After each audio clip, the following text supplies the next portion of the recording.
ፕሪቶሪያ ፕራይመርሊ ለፌደራል መንግስት የሰጠው ግዴታ መብራት፣ ቴሌኮም፣ አየር፣ በጀት ድጋፍ፣ ባንክ፣ ሰርቪስ ትግራይ ይፈጠር ነው። 100% መልሰናል። 100% ከዛ በላይ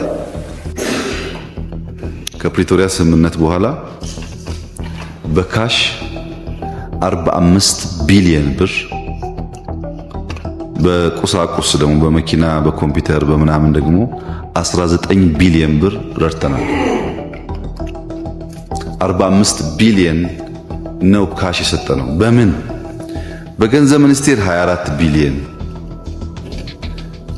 በዶላር 4.2 ሚሊዮን የገንዘብ ሚኒስቴር ብቻ፣ የግብርና ሚኒስቴር 627 ሚሊዮን፣ በዶላር 1.2 ሚሊዮን፣ ገቢዎች 4 ቢሊዮን፣ ከተማና መሰረተ ልማት 1 ቢሊዮን ብርና 7 ሚሊዮን ዶላር፣ ጤና ሚኒስቴር 450 ሚሊዮን፣ ትምህርት 1 ቢሊዮን እና 27 ሚሊዮን ዶላር ከዚያ በላይ ገንዘብ በካሽ ተሰጥቷል።